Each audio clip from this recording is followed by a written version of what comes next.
Salut à toutes et à tous, bienvenue pour cet épisode spécial, l'épisode numéro 30 qui sera consacré exclusivement au séisme qui s'est passé à Lausanne jeudi soir avec l'éviction de Ville Peltonen, le coach, et du directeur sportif Jan Alston, avec Jérôme Reynard de l'agence Sport Center qui suit particulièrement le Lausanne Hockey Club au quotidien. Eh bien, on est revenu sur ce changement important à la tête du club, l'arrivée de Craig MacTavish, et puis on s'est un petit peu projeté de savoir ce qui va se passer dans les prochains mois et qui peut reprendre ce club au niveau du directeur sportif puisqu'il y aura des nouveaux repreneurs.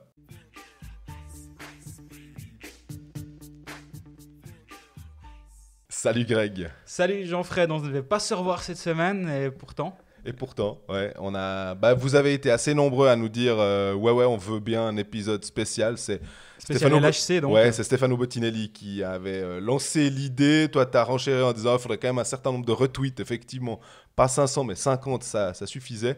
Ça a été atteint très, très vite. Voilà, exactement. Du coup, on s'est dit événement exceptionnel, invité. Exceptionnel aussi. Jérôme Reynard qui s'occupe surtout du Lausanne Hockey Club pour Sport Center. Salut Jérôme. Salut Jean-Fred, salut Greg, quel accueil, merci.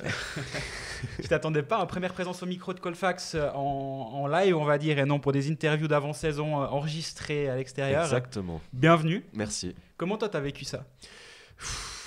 Écoute, un peu comme un choc hier en fin de journée.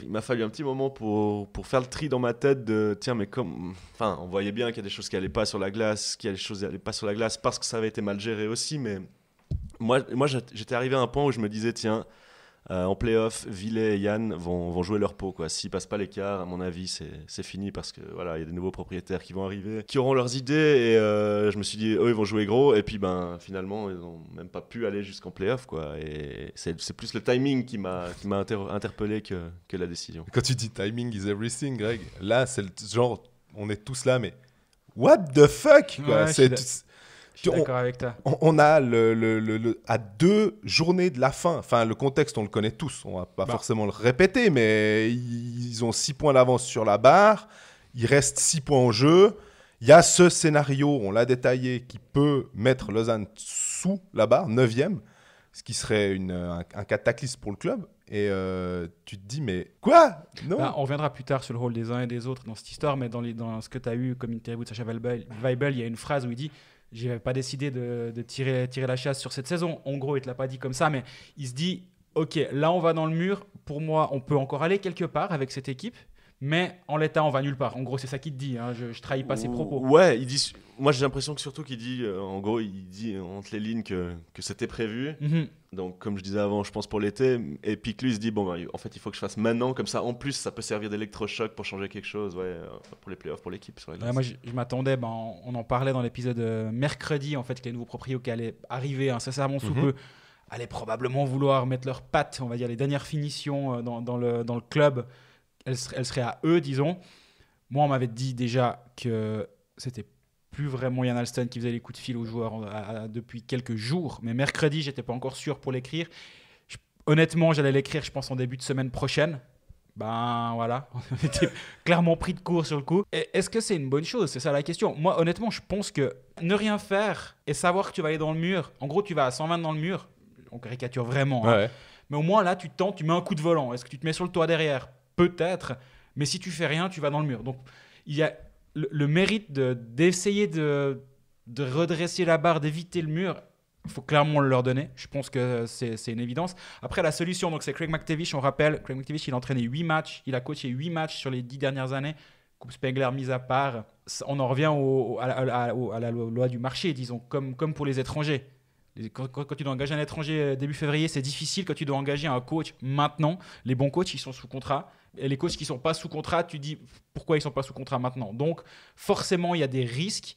Pour moi, c'est un choix qui est... Est-ce qu'il est bon ou mauvais ? Moi, j'ai plein de doutes sur Craig MacTavish.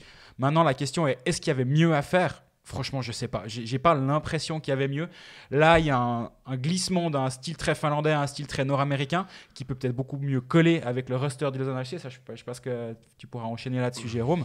Mais au moins, il y a un changement radical. Parce que si c'est pour renvoyer Peltonen et puis mettre Niemelle à la tête bah, autant rien faire. Là, au moins, il y a un vrai changement de direction. Les entraîneurs à disposition, il n'y en a pas 1000. Bon, bah, pourquoi pas celui-là?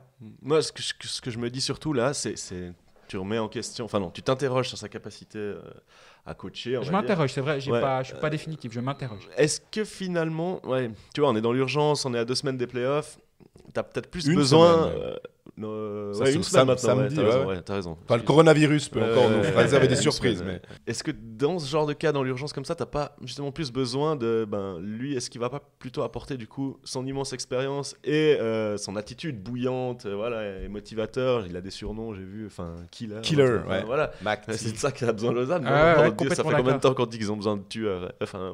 Donc du coup, je me dis que dans un timing comme ça, c'est pas bête d'avoir un personnage comme ça. Bah, c'est aussi pour dire que finalement, ce qui est l'aspect tactique, ce qui est l'aspect il est en place. de l'effectif, il n'y a pas.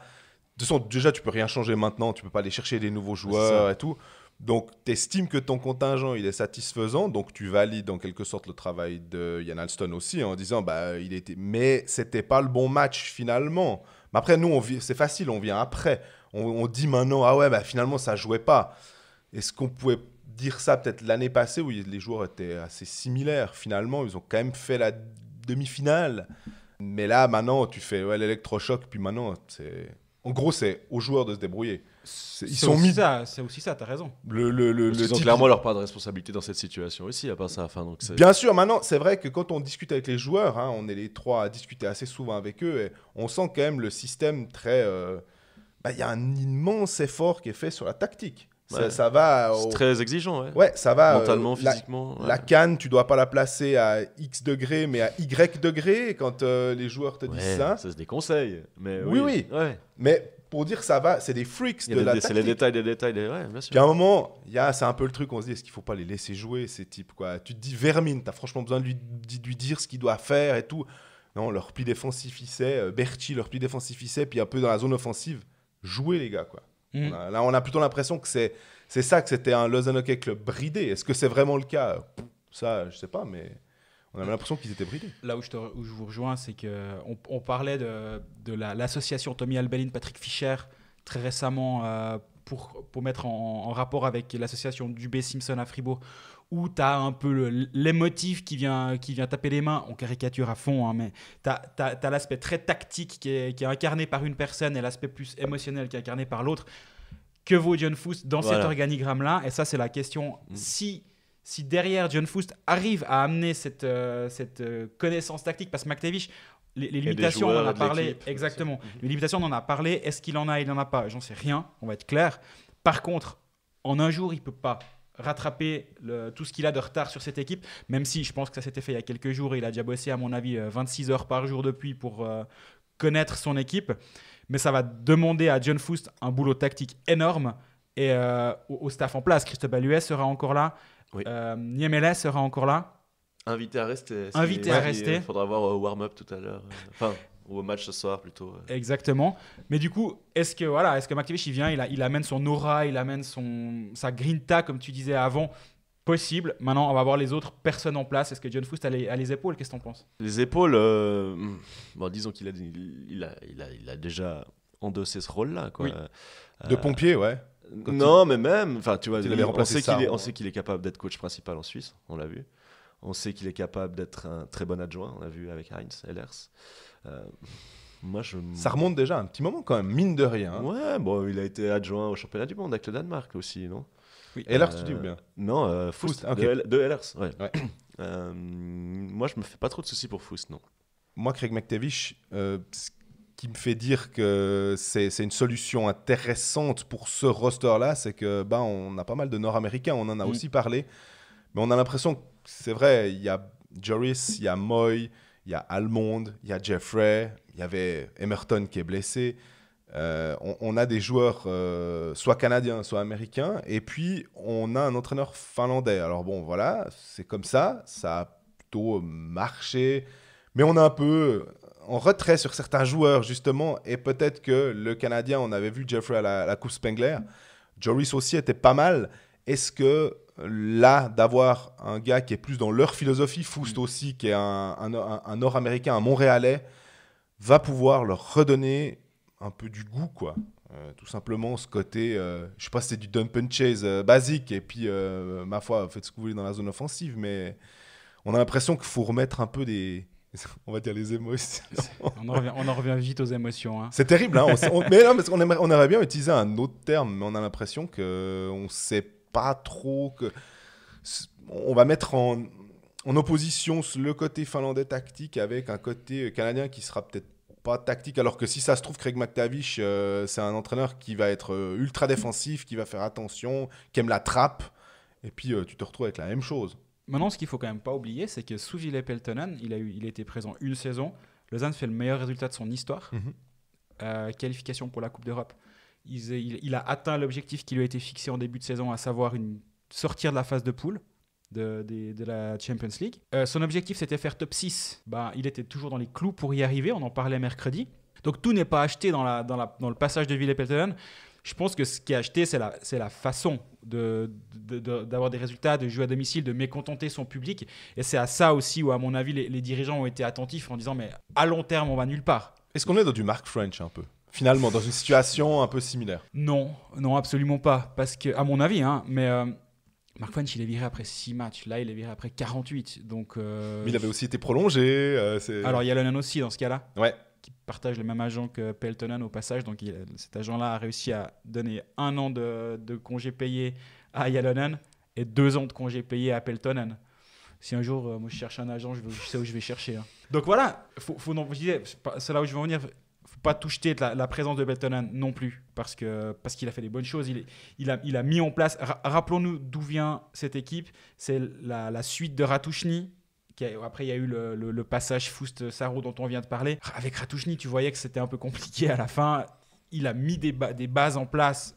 Mais là où par contre, où je te rejoins, sous Mark French, c'est qu'à Fribourg, il voulait de nouveau... en gros, on joue trop en zone offensive, remettons des bases. Elles ont été remises. Trop. Ouais. Là, en laissant les jouer. Et là où ça pourrait bien marcher derrière, c'est que tous les principes défensifs qui ont été mis en place et qui sont appliqués à la lettre par les joueurs, est-ce que avec un poil plus de liberté offensive, ça peut cliquer? Moi, je ne parierais pas contre Lausanne déjà ce soir contre Genève. Si vous l'écoutez avant le match, tant mieux. Si vous l'écoutez après, peut-être que je passerai pour un âne. Mais je parierais vraiment pas contre Lausanne à Genève. Au contraire, même presque pour. Moi, je pense que Villet, il paye, pas surtout, mais aussi et presque surtout ce qui se passe en ce moment. C'est que là, tu peux faire des mauvais matchs à domicile, tu peux avoir un bilan mitigé, mais pas maintenant, en fait. Le problème, c'est le timing. Là, ça fait 1 mois que Lausanne joue mal. Ils ont gagné au début. Et là, ça fait 7 matchs. C'est depuis le match contre Zurich, franchement. Voilà. Hein. Ouais, mais même avant, c'était pas bon. Il y avait les résultats, mais c'était pas bon dans la manière, à part Zurich. Tout à fait. Et après, ça a continué à ne pas être bon. Et en plus, il n'y a plus de résultats. Et cette équipe a été incapable d'inverser la tendance, de monter en puissance en vue des playoffs. Et je pense que c'est aussi ça a été ça la goutte d'eau finalement. Et après, je vous entends tous un peu parler de ce système défensif, mais moi, je ne le vois pas si défensif que ça, ce système. Je trouve que Lausanne domine à l'emprise, à la possession du puck, on va dire, plus souvent que l'adversaire, en règle générale, à part contre Zug. Oui, moi, je parle de système défensif, c'est les principes défensifs mis en place. Le système en lui-même, on en avait pas mal parlé avec Joël Genadzi. Ouais, et lui-même nous l'a dit, non, si on est 5 à jouer en même temps de la façon que le coach veut, ça va être ultra offensif. Mais si on n'est que 4 à vouloir le faire ou à pouvoir, je ne sais pas, aussi, ou à le faire simultanément, on aura un problème. Moi, je dis les principes défensifs mis en place vont rester. Tout comme les principes mis en place par Heinz Ehlers à l'époque. Non, mais vous parliez de joueurs bridés. Ah non, ça c'est ouais. Tu parlais de joueurs bridés, Jean-Fred, mais enfin... Ouais. Les principes défensifs de Heinz Ehlers sont restés sur le début de Ratouchny. Ça a glissé derrière, mais... Clairement, les 6 premiers mois d'Alain Ratouchny, il les doit aussi un petit peu à Heinz Ehlers. Et je pense que le successeur de Villet. Que le successeur de Villet va profiter du travail de Villet bien sûr. Sur la suite, à savoir les habitudes, les automatismes. Exact. Si mais peut-être qu'ils vont moins tourner dans la zone en étant en périphérie. C'est un peu, ils gardaient le contrôle du puck, tu as raison. Et puis là, maintenant, il va falloir essayer simplement d'être un peu plus efficace. Tu vois, on disait killer. S'il arrive à transmettre ne serait-ce qu'un tout petit % de son surnom. Son surnom, exactement, plus que son état d'esprit, parce qu'effectivement, on ne connaît pas. Puis ça fait un moment qu'il n'a pas entraîné sur une longue période où on peut vraiment estimer son. J'ai lu que c'était le dernier joueur à avoir joué sans casque. Exactement, ouais. C'était en 96. Parce qu'il avait le droit, parce que lui jouait sans casque à l'époque. Puis quand ils ont fait cette règle, lui faisait partie des anciens. Donc jusqu'à ce qu'il arrête, il avait le droit, en fait.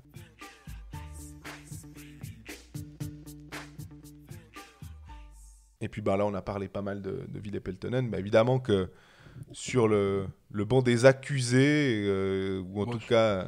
Moi, je dirais victimes en ou des l'occurrence. victimes, oui, Sous la bien guillotine, sûr. ouais. Pour l'instant, c'est les victimes, Peltonen et Alston. Après, libre à nous de les mettre sur le banc des accusés, mais de ce qui s'est passé hier, c'est les deux victimes. Et Jan Alston, qui est entré au club en 2010, d'abord comme joueur, assistant, coach, à l'époque de la LNB, parce que ça ne s'appelait pas encore la Swiss League. Puis après, qui est resté 9 saisons comme directeur sportif. C'est énorme à part ça. Ouais. On a presque tendance à l'oublier où était le club quand Jan Alston l'a repris et où il le lâche. Exactement. Ça, il ne faut pas oublier. Dans tout ce qui va être dit ces prochains temps, il ne faut pas oublier ça. Ouais. Ah, le bilan, il est quand même relativement... Le bilan global de la décennie de Jan Alston est excellent. Oui. Il faut être clair. Bah déjà, tu fais passer un club qui n'arrivait pas à se maintenir dans la catégorie supérieure à un club qui potentiellement peut faire partie du top 6 de manière assez pérenne. Donc, Alors, c'est plus facile avec une Vaudoise Arena maintenant, mais si le club a pu bénéficier d'une patinoire aujourd'hui, c'est aussi parce qu'il a été établi en Ligue nationale A, puis en National League, grâce au boulot de Jan Alston derrière. Puis le club a grandi dans le sillage de Jan Alston, ça c'est une évidence. Maintenant, toi, tu pensais aussi que cet été, Jérôme, c'était la fin? Bah, je pensais que les destins des deux étaient liés, en fait, de Ville et Diane. Et je suis assez d'accord avec toi sur ce bilan. Il a fait pas mal de choses justes. Tu vois, je pense direct... Bon, bien sûr, monter en Liga. Christo, c'est lui? Oui. Christo, tu vois. 2012, il vient, non? C'est bien possible. Il vient Ouais. de 12, Christo. Et ça a été quand même le grand artisan de la promotion. Yann, il a clairement sa part là-dedans. Puis après, en Liga, c'est assez juste, hein, finalement, d'avoir été chercher Ehlers. Enfin, en tout cas, ça a parlé Bien en sûr. sa faveur. Oui, et puis c'était d'ailleurs hyper mal vu parce que... Ils avaient Gert Sennhuysen, Exact, et tout le qui a monde fait la était- promotion. Ouais. Ouais, puis Gert Sennhuysen, qui était un fan favorite de Lausanne, parce qu'il avait joué et tout. Il n'y en avait pas beaucoup qui avaient pu jouer en Liga à Lausanne à cette époque, puis avoir encore une belle aura. Mhm. Donc, ouais. Il va chercher après- Froidevaux à Langnau qui tombe. Genadzi. Genadzi qui tombe. Mhm. Ça, mine de rien, c'est pas mal. Mhm, mhm. Il va chercher Eren Mhm. assez tôt. Ça, c'était... Frick. Alors ça, c'est beaucoup plus Oui. tard. Mais très, très rapidement, c'est Mais Eren, c'est Ehlers, je crois. Enfin, Alors- c'est sous l'impulsion d'Ehlers, mais voilà. il a Alors quand que même les fait autres, signe. non, parce que Froidevaux et Genadzi signent quasiment le lendemain ou le surlendemain Mhm. à Lausanne, Mhm. après la relégation. Mhm. C'est juste. Ah ouais. Non, mais il y a eu des bons coups, il y a eu des erreurs, mais il y a eu des bons coups. Hein. Regarde Joris encore aujourd'hui, c'est hyper satisfaisant. Après, je crois qu'on l'a tous écrit aujourd'hui, Greg, dans ton commentaire, moi dans mon papier, là, cette saison, il y a un truc, c'est, vu que voilà, la prolongation de Peltonen, Ça, c'est au clair. final, hein, C'est même clair. si moi, à l'époque, je voyais plutôt ça comme un truc, plutôt une continuité, Mhm. Ouais. au moment où ça a été signé. J'avais rien à dire là contre. Aujourd'hui, ça me paraît logique que du coup, Yann soit lié au destin de Villet et Complètement inversement. d'accord. Et il y a cette gestion des licences étrangères. Toi, tu vas dire catastrophique. Moi, je vais dire Raté. Voilà. Raté, complètement raté, oui. Il n'a pas été aidé par les circonstances. Je veux dire, Mhm. le fait que Emerton pète et Holm pète C'est en clair. 3 semaines à peu près ou en un mois, Pas de bol. c'est clairement pas de bol. Le truc, c'est que quand Holm se fait mal, s'il a encore une licence, il a encore un jour complet pour engager, passer le matin à Absolument. l'entraînement. Donc oui, il y a les circonstances. Non, il n'aurait pas pu aller chercher Sidney Crosby ce jour-là. On est bien d'accord. Le marché était sec. Mais il y a quand même eu pas mal de signatures ce jour-là. Donc si la gestion avait été bonne en amont, il aurait quand même eu un 5e étranger pour les playoffs. Il l'a pas. C'est clair. Il le paye. Mais Après- pour moi, l'erreur, c'est Verne. Tu vois, Oui. Junland, Alors, sans pour moi, hésiter. ça me paraissait inéluctable. Enfin, tout le monde te dira aujourd'hui, dans le vestiaire, dans le club, que c'était pas devenu un poison, mais pas Mhm. loin, quoi. Mais oui, Verne. Enfin voilà. Alors surtout quand on nous promettait ou qu'on nous annonçait, en tout cas, l'envie de commencer à 5 étrangers, que C'est ce ça, 5e surtout étranger n'est aussi. jamais venu. Et puis voilà, à part Max Là, Verne. Là, on est sur de la communication. Ça a Max été Verne, aussi... c'est Max Verne qui aurait décidé de ne pas rester. C'est pas Yann, selon ce qu'on m'a expliqué, c'est pas Yann qui a dit on veut pas te garder. Alors après, c'est clair que le choix de Max Verne, c'était sur ce qu'on a vu. Mais en même temps, quand tu as un joueur qui arrive, un étranger qui arrive comme ça, il lui faut souvent, je sais pas, 3 semaines, un mois pour montrer ce qu'il vaut vraiment. Enfin, surtout quand il est hors de forme et qu'il n'a pas joué depuis longtemps. Et lui, au bout d'un mois, on savait toujours pas. Et puis il a dit, il n'a l'erreur, pas eu c'est envie de ça. continuer. Ouais. L'erreur, c'est ça, c'est que t'engages un joueur qui va avoir besoin de temps, de plus de temps que nécessaire. Là où un Poulkinen, sur un mois, tu peux voir le truc en disant Ça, on Ok. l'avait pas compris, j'allais dire. va chercher ton contrat en KHL plus tard, mais sur le premier mois, peut-être tu vas nous dépanner. Derrière, tu feras ton argent à l'Admiral Vladivostok ou Dieu sait où. Mais en attendant, chez nous, il aurait directement pu être utile parce qu'il avait fait des matchs de préparation, il avait été bon. Et Et il a dit ok Max Verne franchement, mais on l'a dit au moment où il signe, je me regarde en Finlande, on me dit centre défensif, aucun impact en Suisse. Ouais. C'est exact, c'est la phrase qu'on me dit. Derrière, si quelqu'un comme moi qui suis connecté qu'à moitié, qui suis hors du système, disons, C'est ce que j'allais dire. on me dit ça, moi je trouve ahurissant que quand tu as le pouvoir décisionnel, tu n'aies pas ce drapeau. Il était mal conseillé sur ce coup-là. Ah, il était clairement. Mais non. Alors, moi, ce qu'on me dit aussi, c'est que pas mal de gens lui ont dit non, mais Max Verne, non. Ah, ça c'est différent. T'embêtes pas à prendre lui, ça sert à rien. Et il l'a quand même pris et personne n'a compris. Après, ça, c'est une personne qui me le dit, c'est pas la vérité, attention. Par contre, que Max Verne n'aurait aucun impact, et ça c'était assez clair dès le début. Toujours est-il qu'il paye ça, oui. Et il paye la prolongation de Ville Peltonen. Les 2 prochaines années, là, il faut se rendre compte d'une chose, c'est que Lausanne va payer un directeur sportif dans le vide pendant 1 an. Jusqu'en 21, ouais. Voilà. Et un entraîneur pendant 2 ans. Grosso modo, j'ai essayé de me renseigner sur le prix. Bon, on m'a dit entre 800 000 et 1 million pour Le package. Pour le package. Écoute, C'est de l'argent. Maintenant, C'est de l'argent et ça a été fait avec l'accord des personnes qui seront bientôt impliquées. Quoi. Complètement. Sinon, ça n'aurait pas pu être fait. Et c'est la preuve, encore une fois, que ce sera des gens qui ont les reins sacrément solides. Quoi. Bon, pas forcément, peut-être, mais. alors voilà, c'est là où je voulais en venir. Par Ouais. contre, oui, Mais- là mais- où mais je te rejoins je pense complètement, quand même. c'est que cette décision n'a pu être prise que parce que les futurs propriétaires étaient d'accord de Ouais, payer bah, bien sûr. Une ardoise. une ardoise ou de directement mettre sur la table en disant bah voilà, on négocie immédiatement un buyout, admettons, on va dire 800 000 ou 1 million pour être simple. On est prêt à directement mettre 750 000 sur la table ou 600 000 sur la table pour séparer des deux directement, de plus avoir d'arriéré, et on passe à autre chose. Donc oui, ça prouve que le processus de revente avec un nouvel actionnariat est très bien lancé. Sinon, tu peux pas prendre une Bien décision sûr. pareille. Mais vous pensez pas que Peltonen, par exemple, tu attends, puis tu te dis, vu que c'est un bon coach, il y a quelqu'un qui va le prendre, qui dit, oh, il est sur le marché, on est au mois de février-mars. Si on est intéressé par Peltonen pour le mois d'août, on peut le prendre maintenant. Donc et du Lausanne coup, n'aurait pas besoin de le payer les 2 ans. je c'est me, ça je que me tu veux dis, dire, ouais. je me dis, si l'entraîneur, et on est tous à dire que c'est un bon entraîneur, et c'est un entraîneur qui aura quand même du succès, c'est un jeune entraîneur, Il a un nom. De toute façon, il va retrouver du job assez vite. ne serait-ce qu'en Finlande. Enfin, je fais pas de soucis pour lui, donc c'est pour ça que je me dis, tiens, est-ce que là, tu pourrais pas encore, pas jouer la montre, mais te dire, le directeur sportif, c'est plus compliqué, et encore, justement, C'est qu'une année, je pense. voilà, et il a fait du bon boulot, donc après, il n'y a que 12 postes en Suisse, 11 si tu enlèves l'équipe. Alors, il va pas revenir à Lausanne comme directeur sportif l'année prochaine. Voilà.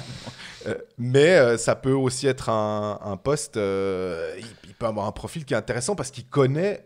On sait en Suisse, hein, tu connais le hockey suisse, tu pars déjà avec je sais pas combien de mètres d'avance par rapport aux autres. Si t'as l'accent québécois, tu passes encore avec un peu plus d'avance sur tout le monde. Surtout en Suisse romande. Le processus, juste pour clarifier comment ça se passe, le processus quand un coach est viré, il a un contrat de 2 ans, il continue à être payé normalement, c'est comme ça que ça se passe en général, il continue à être payé normalement.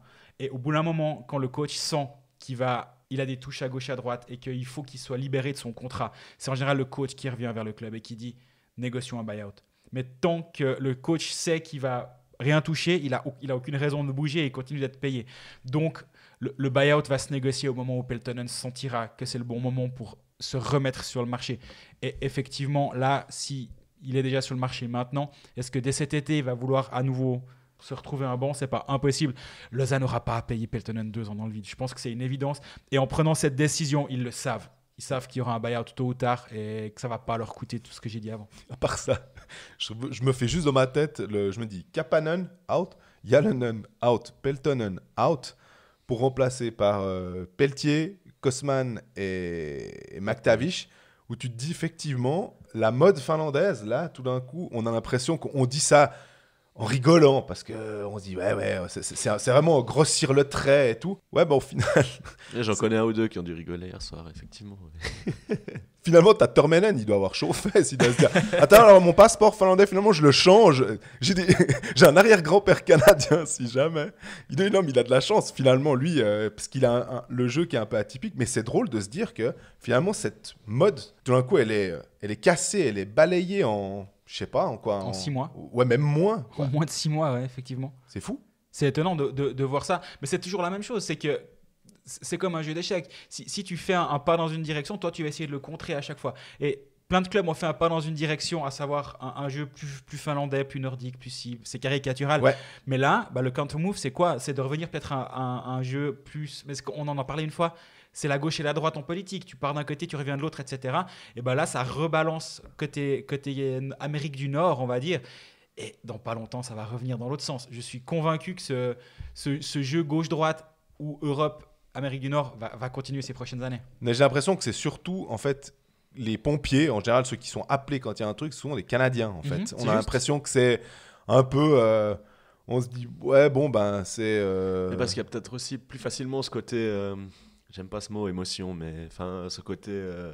voilà, on les voit quand même beaucoup plus bouillants sur un banc, les Canadiens, plutôt que les Finlandais. Enfin, voilà, le Finlandais, de base, sans dénigrer, excusez-moi, mais c'est quand même quelqu'un d'assez, on va dire... Ouais, côté taiseux. Ouais, voilà. Tu peux dire froid, je crois qu'on peut clairement le dire, et c'est pas faire une injure. Après, c'est comme toujours, il y en a qui sont plus ou moins froids. Exactement. Mais clairement, plus méthodiques, disons. Mm-hmm. Et quand tu vois que Joel Giannazzi, il y a 2 semaines à la RTS, dit que... il y a encore du boulot pour assimiler le système. Tu dis que tu peux pas prendre un pompier qui aura besoin d'1 mois et demi pour mettre en place ses principes de jeu. Tandis que, et là on caricature, mais le bollocks percentage des Canadiens ou dump and chase, comme tu disais avant, à la hargne, à l'énergie, à l'envie, quand tu dois pallier au plus pressé, voilà. Ouais. En même temps, quand tu regardes les playoffs en NHL, il n'y a pas de miracle. C'est pas des beaux buts, c'est pas des jeux magnifiques. Enfin, il y en a un ou deux, mais la grande majorité des goals, c'est des déviations, c'est d'aller piocher devant le gardien. Tout est ultra serré devant le goal, puis c'est comme ça que ça passe. Donc finalement, il n'y a pas tellement de... La recette, elle est facile, finalement. On a l'impression que pour un peu tout le monde, et peu importe... on est coach, on postule. J'oserais quand même pas, mais...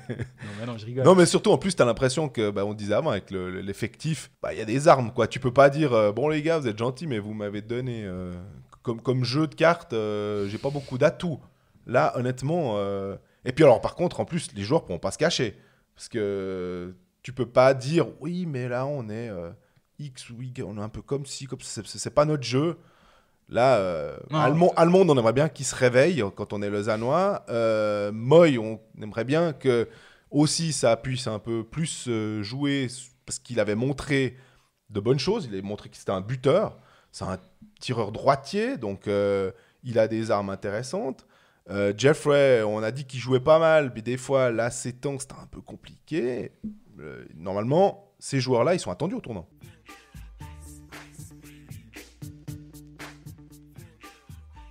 Préparation de ce podcast avec Jérôme, on en a déjà un tout petit peu discuté. Je crois qu'on a des vues un tout petit peu différentes sur une question fondamentale et je me réjouis de t'entendre sur ce sujet. Ah, mais je vais te laisser commencer.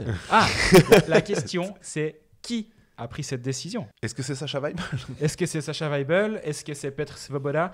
Est-ce que pour une fois, il ne faut pas être tu blanc peux me dire ou noir? Qui c'est, Petr Svoboda? Ouais, déjà, je pense que pour vos auditeurs et qu'on vient de... Je sais pas à quel point vous avez parlé de Petr Svoboda jusqu'ici dans vos émissions. Un petit peu. Donc, il est dans l'entourage du club depuis environ 6 mois en tout cas. Pour faire une sorte d'état des lieux, il représente l'un des actionnaires. Les futurs actionnaires, ouais. Oui, des futurs actionnaires. Et il doit faire une sorte d'état des lieux du club. Voilà. Donc, en gros, il était là dans l'entourage du club. Il va représenter. Moi, on me dit même qu'il va être dans le ownership dans le futur. Mais ça, toi, c'est un peu plus que moi, je sais. Donc, je te laisse sur le sujet. Écoute, non, c'est pas que j'en sais plus que toi, c'est que pour moi, il n'est pas vraiment question qu'il soit dans l'ownership. Peut-être que ça veut dire la même chose qu'on a entendu. Hein. Soit toi qui ait tel pourcentage dans l'actionnariat et moi qui représente une personne qui a tel pourcentage dans l'actionnariat. Tout à fait. Peut-être finalement les deux sont justes. Il sera là, en fait, en théorie. Ouais, bien sûr. Il était là à la fin de l'automne, au début de l'hiver. Après, il est reparti. On l'a plus vu pendant un petit moment. Et là, je dirais que moi, à l'entraînement, ça fait 2 semaines que je le revois. Et là, ça fait 1 semaine que je le vois un peu s'impliquer dans la vie, on va dire quoi, pas la vie du club, la vie du vestiaire. Du vestiaire, j'allais te le dire. Tu le vois entrer dans le vestiaire, tu le vois parler avec des joueurs. Il apporte des cannes, il apporte des pucks. Ouais, non, jusque-là, mais ouais. Il est là, il s'implique, c'est la preuve qu'on est à bout touchant. Enfin voilà, et lui, je sais pas encore quel rôle il aura au moment où la convention sera signée, la vente sera faite. Je ne pense pas qu'il sera directeur sportif. En tout cas, on m'a assuré qu'il ne serait pas directeur sportif. Comme ça, on peut déjà mettre... Enfin, si c'est vrai. Ouais. Une croix là-dessus. C'est un ancien joueur, grand joueur. Bien sûr. Tchèque. Champion olympique, vainqueur de la Coupe Stanley ou... Bonne question. J'en J'avoue doute que je maintenant. me rappelle pas. Bon, mais... champion olympique. Et ancien coéquipier de Craig McTavish d'ailleurs, hein, au passage. C'est fou, hein, ouais, les c'est malade, points ouais. se relient des fois comme ça. Et du coup, la question qui a décidé, moi on me dit c'est Svoboda qui a décidé de se séparer de tout le monde. Et là où j'entends et je comprends ça, c'est que si tu places quelqu'un à Lausanne et tu dis bon mon gaillard, tu as 6 mois, tu me fais un état des lieux précis de ce qui se passe d'un point de vue sportif. Au bout des 6 mois, il arrive avec ses conclusions et peut-être qu'il en arrive à la conclusion que ça n'allait pas comme ça et qu'il faudrait un changement. C'est lui qui a appelé à se séparer des deux et qui a fait passer le message. Mais toi Bon, t'es alors un moi peu- j'ai une chose, c'est que je me dis, moi ça fait un moment, moi ce qu'on m'a expliqué, c'est que ça fait un moment que qu'une partie du conseil d'administration, on va le dire comme ça, en a un peu se pose des questions et on a un peu ras-le-bol par rapport à certaines choses. Donc c'est pas quelque chose qui est né de Svoboda non plus complètement. uniquement. C'est des personnes qui sont là en général. Voilà. Et après alors. Moi, il y a un truc que je suis quasi sûr, et là je suis d'accord avec toi, c'est que Svoboda a participé à cette décision. Ça, c'est certain. Une décision, pour moi, c'est une décision du conseil, de Sacha. Franchement, pour leur parler, j'ai vraiment senti dans sa voix que c'est quelque chose, c'était son discours. Et je pense j'ai vraiment senti de la transparence et de l'honnêteté. Je vais pas dire que c'est rare, mais. Toi, tu viens de le dire, quoi. non, ça ne va pas dire ce que j'ai pas dit, Greg. Non, je rigole. Et j'ai pas l'impression qu'il s'est approprié le discours de quelqu'un quand il me parlait hier. J'avais l'impression que c'était son discours. Alors après, peut-être qu'il a été contraint de faire ça lui aussi hier, peut-être pour sauver ses fesses aussi. C'est pas parce impossible, que je sais ouais. pas Ouais. à quel point les nouveaux auront envie de changer les choses. Est-ce que le CEO il passera aussi ou pas, je sais pas. Est-ce que là du coup il a montré qu'il se détachait d'Yann, qu'il se détachait du reste, qu'il était prêt à assumer des responsabilités, à prendre des décisions, puis à les suivre là où ils veulent aller.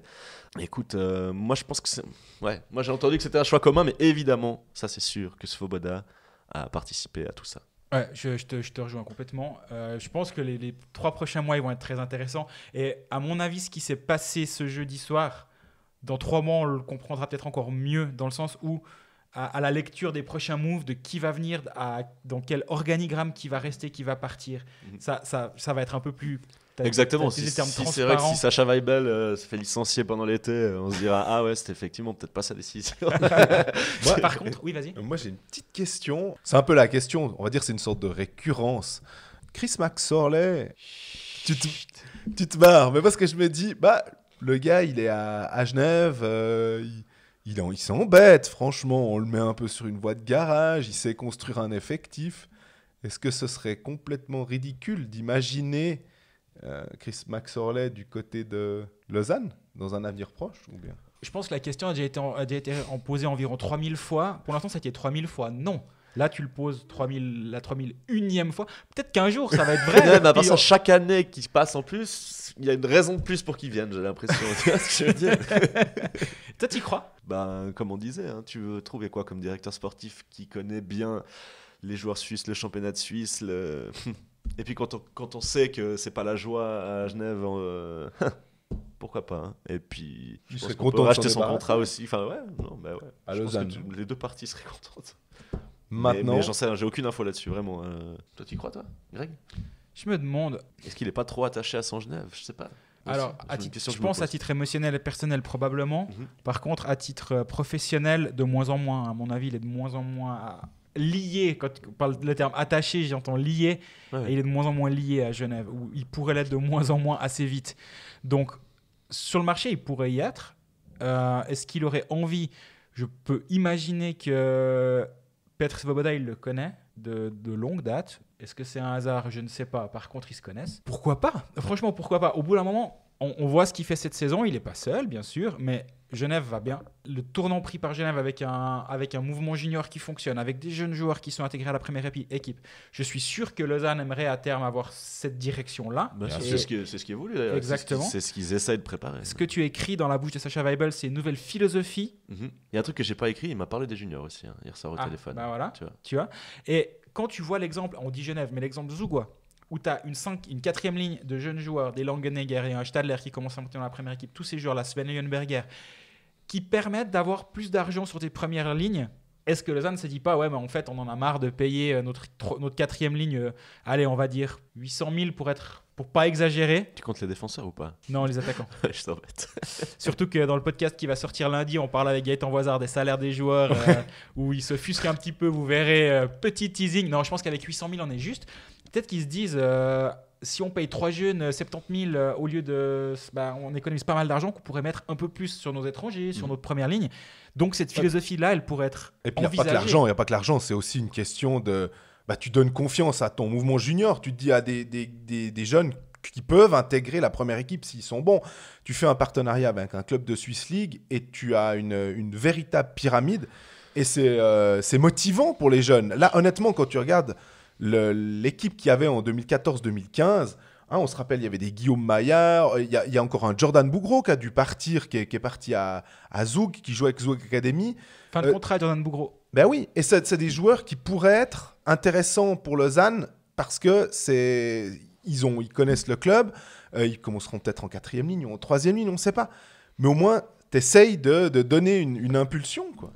À la nuance près qu'une nouvelle dynamique, elle ne se lance pas comme ça en un évidemment. claquement de doigts durant un été. Les contrats sont signés long terme et c'est une bonne chose d'avoir Joël Vermine signé long terme, Berchi signé long terme. Allemande signé long terme. J'ai dit c'est une bonne chose pour commencer, donc j'ai pas dit allemande. T'as ton ossature qui est en place et je pense que le roster lausannois est bon. Sinon, on n'aurait pas été unanime avant la saison que cette équipe doit terminer top 4, top 5. Je veux dire, les pièces en place sont de qualité et il suffit, entre plein de guillemets, de quelques retouches pour que ça marche. Clairement. Les étrangers, rien que ça. Les étrangers, rien que ça. Deux tueurs devant. Tu prends un ou deux, tu laisses terminer un ou deux contrats un peu trop chers pour ce que ça te rapporte. Tu le remplaces petit à petit par un junior ou un jeune joueur par-ci, par-là. Ça peut vite changer, cette dynamique-là. Et je pense que ça va être le mandat du prochain arrivant à la barre. Est-ce qu'il s'appellera Chris Maxwell ou est-ce qu'il s'appellera autrement? Ça, finalement, peu importe. Mais je pense que... Parce que le poste est déterminant. Hein. Oui, le poste est déterminant et c'est un excellent poste à avoir. Si tu as envie d'être directeur sportif, je pense qu'il faut vouloir aller à Lausanne parce que les moyens sont à disposition, la base en place est bonne et je pense qu'il y aura un nouvel ownership qui va avoir envie de dépenser de l'argent ou du moins qui va être capable d'en dépenser. Honnêtement, postuler quoi. Postuler, messieurs. Je pense vraiment que c'est une bonne place pour travailler. Clairement. À part ça, on parle de la nouvelle philosophie, ça me fait penser à un autre truc. Et là, on est tous unanimes pour dire qu'il y a une bonne équipe. Donc là, on est en train de parler du travail d'Ian Alston, finalement, qui a construit cette équipe. C'est ce qu'on disait avant. Et c'est vrai qu'il y a une chose dont on n'a pas parlé là, mais que Sacha m'a dit hier soir, c'est en gros, il dit on a besoin d'un nouveau départ dans la façon de travailler, de gérer, et il dit aussi de communiquer. Mais oui. Je ne l'ai volontairement pas dit avant pour y venir après, mais tu as complètement raison. Et ça, ce mot-là, il est important. Hein. Ouais. Et là, je crois qu'il y a vraiment un grand ras-le-bol à l'interne de cette incapacité, ça on peut le dire, de Yann de parler, de dire des choses, surtout dans les situations compliquées. Quoi. Il se tait, il se ferme, il se braque et finalement ça colle pas, ça marche pas, ça colle pas avec la philosophie du club, ça colle pas avec ce qu'un dirigeant doit faire dans ces situations-là. On a l'impression qu'il avait peur. En fait, il se disait mais j'ai pas envie de parler. J'ai pas envie de dire une connerie. Moi, c'est un peu le sentiment. On a l'impression que c'était un peu comme quand tu dois remettre un appartement. Il se disait, moi, je vais être attaqué, mis sur le devant de la scène dans des articles qui pourraient m'écorcher. Peut-être il y a aussi un peu de ça. Mais ouais. Et puis il parlait au mois de septembre quand il faisait le bilan. Non, il annonçait les objectifs, pardon. Et puis au mois d'avril quand il faisait le bilan. Tu te dis, bon, ok, donc 2 fois par année, super. Puis sinon, c'était... Toi, t'as essayé de lui parler, Greg, lundi, là. Ouais, tout le monde il m'a renvoyé au match de Langnau, puis qu'on ferait le bilan en fin de saison. Du coup, ce sera pas lui qui fera le bilan en fin de saison, déjà, pour commencer. T'as dit le mot peur, moi, je dirais plutôt méfiance. Ou alors, c'est juste. Je pense pas qu'il avait peur de parler aux médias. Non, c'est méfiance. Il avait une immense méfiance envers les médias, que je peux entendre, pas de souci. Mais on fait partie du jeu, et je pense que en 2020, de plus en plus, la communication est primordiale. Complètement. Et le message que tu fais passer, que ce soit par la presse ou par tes propres réseaux, hein, il a un impact sur tes fans. Peut-être plus qu'il y a 10 ans, plus qu'il y a 5 ans encore. Et ce message-là était constamment moyen ou était absent. Et c'est surtout cette absence de communication qui peut aussi peser. Parce que si tu vois que tu as des mauvais résultats, mais tu as quelqu'un qui vient et qui les assume. Et mercredi, j'ai pris l'exemple de Martin Steinegger. Il vient, il se présente, il assume, il dit voilà, on a une série de 8 défaites, c'est compliqué en ce moment, mais on garde le cap, vous inquiétez pas, c'est ça. Il peut le penser, il peut ne pas le penser, mais il a au moins le mérite de venir face caméra et d'assumer ça. Et je pense que pour les fans, il y a un côté rassurant que Yann n'avait pas. En fait. Mais c'est son poste. Tu sais, il y a souvent, on entend souvent, moi j'entends souvent des trucs, mais pourquoi on lit pas des interviews? Vous faites mal votre travail, mais vous interviewez pas. Nous, le public, on aimerait entendre Yann dans des moments comme ça et tout. Mais comme tu dis, au bout d'un moment, c'est aussi aux dirigeants de venir d'eux-mêmes, comme fait, je sais pas, après à sa sauce, dans son style, mais on a vu dans le foot, là, le directeur sportif du PSG, Leonardo, je sais pas si vous avez vu, un soir, il a dit « Bon, j'y vais, les gars, je viens, Canal+, je viens, après le match, je viens à la caméra, j'ai quelque chose à dire. Je dois assumer, je prends mon machin, tac. » Mais au bout d'un moment, il doit faire ça aussi. Christian Dubé, on avait pris cet exemple aussi. Oui, mais bon, là, tu vois, typiquement, ça, je sais pas comment ça s'était passé avec Dubé à Davos. Est-ce que c'est toi qui l'avais demandé à l'interview? Est-ce qu'il venait d'office ou est-ce qu'il est venu à l'interview parler. Personne ne l'avait demandé. Bah, moi, j'ai une méthode dans les interviews d'après-match, c'est win or lose, je prends le coach. Ok. Comme ça, quand ça se passe mal, c'est pas genre on a perdu donc tu veux parler à l'entraîneur. Ouais. Non, win or lose, il vient. Donc c'est la question. Ouais, mais il vient d'office à chaque fois en fait. Mais que je sois là ou non, mais je parle juste de comment moi je fonctionne. Bon, là c'est le coach. Ouais. Mais il vient quasi systématiquement aux interviews après le match. Donc là il savait et il vient en disant j'ai quelque chose à dire. Il l'avait préparé, c'est une évidence. Est-ce que c'est bien ou pas bien? On a le droit d'avoir. Je pense que les avis sont blancs et noirs. Là, c'est manichéen sur cette interview de Dubé. Mais au moins, tu vois qu'il s'est passé quelque chose. Et moi j'aime mieux l'exemple de Steinegger dans le sens où il est moins extrême. Il est plus c'est plus du daily business comme ça a été géré à Bienne. Là où il y a une interview de rupture quand même, ce que fait Dubé à Davos. Je pense que ça a marché. Mais comme je l'ai dit mercredi, t'as qu'une carte comme ça dans le paquet, tu peux le faire qu'une fois, ce qu'il a fait là. Mais il y a aussi Marc Lutti qui le fait assez bien avec Berne. Bien sûr, exactement. Et il sait très bien, c'est un maître de la communication. Et franchement, même si Berne va peut-être être 9e et fera les play-outs, ça ne change pas au fait que le type, il assume. Il vient, il dit, écoutez, c'est moi qui représente au conseil d'administration. Bam. Voilà. À un moment, ça fait partie du job. Enfin, je veux dire, tu ne peux pas te cacher en disant, non, moi, je m'occupe que du sportif. Ouais, d'accord, mais tu dois quand même expliquer aux gens parce que sinon les gens ils comprennent pas. Surtout en 2020, tu disais, ou 2019 ou 2020, on s'en fout. Notre époque maintenant, communiquer. On sait qu'il y a les réseaux sociaux, on sait qu'on est bombardé d'informations, mais justement pour délier le vrai du faux et pour avoir une véritable communication, toi tu viens, tu dis qu'on adhère ou qu'on adhère pas. Mais au moins on peut pas dire ouais mais il parle pas. Là le pire c'est le mutisme. Tu dis on parle pas, on sait pas. Puis le problème, je pense qu'il y a aussi une sorte d'engrenage où il a commencé à se mettre dans cette façon de faire, de très peu communiquer avec les médias. Du coup, nous, on avait tendance à de moins en moins vouloir lui parler parce qu'on savait qu'il nous dirait rien. Exactement. Du coup, il y a un écart qui devient énorme. Puis en fait, à chaque fois qu'on voulait peut-être lui parler, il se disait « Ouh, attends, là, il veut me parler à l'interview. Ça veut dire qu'il y a, qu'il y a un problème et il va peut-être vouloir me piéger. » Et en fait, l'écart entre nous et Jan Alston était de plus en plus grand. Et cette saison, moi, j'avais commencé à chaque fois à écrire ce qu'il me disait, quoi. Même si c'était... Il vient 5e étranger, concentre-toi sur le match de vendredi contre Ambry. Bon, bah, concentre-toi sur le match de vendredi contre Ambry. Et finalement, cet écart-là, il était dommageable pour tout le monde.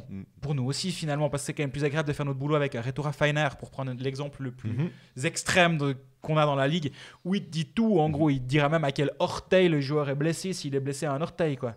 Mais tu vois, Yann, il y avait ce problème face au micro, on va dire. Mais en même temps, il reste assez ouvert à la discussion informelle.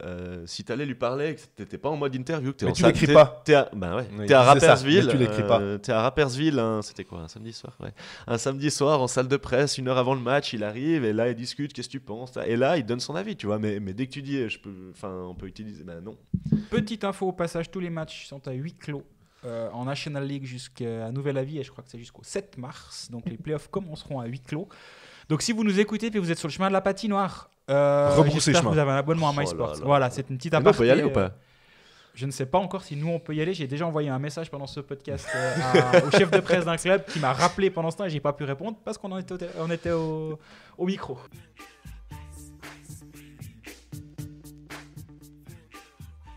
Bon, on a sur cette mauvaise nouvelle, c'est pas au 7 mars, c'est au 15 mars. 15, donc, ouais. Si vous n'avez pas abonnement MySports, ils vont en avoir quelques-uns qui vont s'abonner ces prochains temps, je pense.